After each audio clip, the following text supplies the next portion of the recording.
Fear is a powerful motivator. When faced with imminent death, real or imagined, even the laziest and most out-of-shape couch potatoes find it in them to sprint to safety. Fear isn't nearly as effective as desire for tasks that require intelligence, like drawing a picture or writing software. But for low-level fight-or-flight reactions that don't require much reflection, like getting a nation to go to war, for example, fear gets the job done. This state of affairs has never been lost on politicians, dictators, and strategists. They understand that the public, like a flock of sheep, is often easier to corral in a given direction by having a menacing dog nip at their heels than by trying to sell them on visions of wonderful green grass waiting for them on the other side of the hill. Especially when there clearly is no green grass on the other side of the hill. Of course, it wouldn't do to have the rulers themselves play the role of the dog. If they did, then they would be the ones that ended up feared and distrusted. This works for a while, but it's not stable. Rulers, like shepherds, need others to play that role.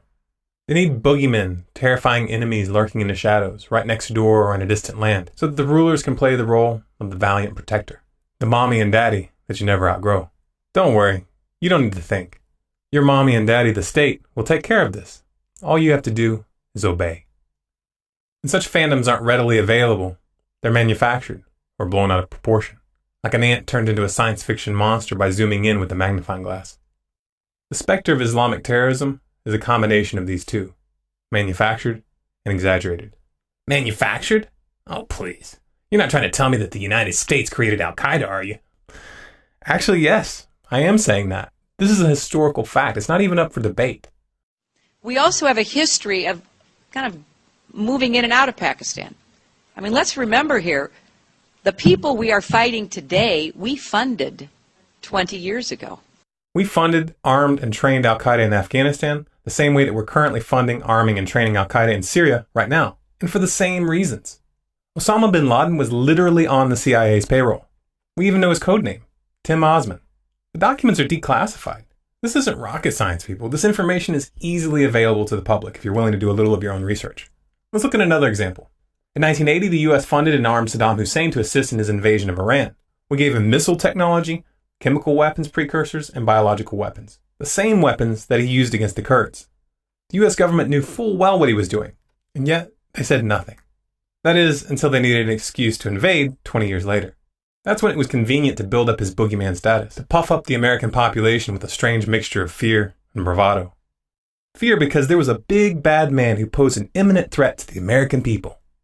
Bravado because mommy and daddy were going to take care of the problem with big guns and smart bombs. Don't you worry, we'll take out that evil Saddam. Just sit tight, wave your flags, and don't ask too many questions. Don't mind the civilians dying by the truckload. Don't mind the brutal tortures being perpetrated in Abu Ghraib prison. Don't mind the fact that they used this phantom threat to completely eviscerate the Constitution. Just keep waving your flags and repeat after me. USA! USA! USA! That's right, let's make patriotism about death and destruction. Let's sacrifice our freedoms to protect ourselves against these savages who hate us for our freedoms. Yeah, that's a ticket. I'm proud to be an American, 'cause at least I know I'm free. Of course, this charade has been going on long before America's War of Terror. The previous boogeyman was communism, that red menace that was spreading across the globe like cancer. Our only hope was to drop democracy, freedom, and napalm all over the world. When a good excuse to open up a can of democracy on someone didn't exist, we just made one up. The Gulf of Tonkin incident, for example. The attack on the USS Maddox that the United States claimed occurred on August 4th, 1964, the attack that was used as the pretext to start the Vietnam War, was completely fabricated. It never happened.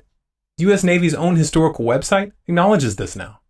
These historical facts aren't even a point of controversy or debate at this point, but if you had told the truth back then, you would have been considered an unhinged wingnut, a conspiracy theorist. That was 39 years ago. Those 58,000 Americans that were killed and the hundreds of thousands of Vietnamese that were killed don't matter now, do they? I mean, who cares? This is just history. Water under the bridge. What does it matter that the U.S. government put together detailed plans to blow up one of their own passenger jets over Cuba? A plan explicitly crafted to lay the blame on Castro and to build public support of an invasion. This was called Operation Northwoods. Again, it's declassified. The U.S. government doesn't deny it. Look it up. You can find the full document easily online. But really, why are we even talking about this? Clearly this kind of thing only happened in the early days of the CIA. Now the government has grown out of this. Now the government can be trusted. Right. So why does this matter? Why are we still talking about this? Because it still works. Problem, reaction, solution. Those in power create a problem, stimulate public outrage, and channel it towards a solution that suits their purposes, whether that be new laws that give them more power, or a war of aggression that they couldn't sell if they told the truth. They keep pulling the same trick on you over and over again, like a school bully, tricking a mentally disabled kid out of his lunch money. They'll keep at it as long as you let them, until you wake up, until you start to see the pattern and the fog lifts from your brain.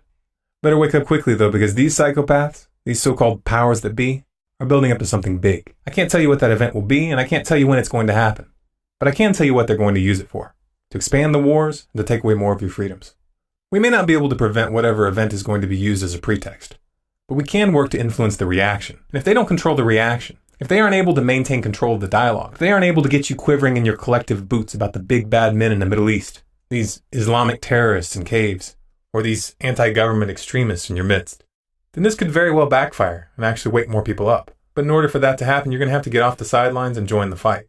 The ideological revolution is not a spectator sport. For a better understanding of what you can do and how to take action, please watch Revolution and Instruction Manual. If you'd like more videos like this, subscribe to Storm Clouds Gathering on YouTube. For updates and bonus content, follow us on Facebook at facebook.com/StormCloudsGathering, on Twitter at Collapse Updates, and our website is stormcloudsgathering.com.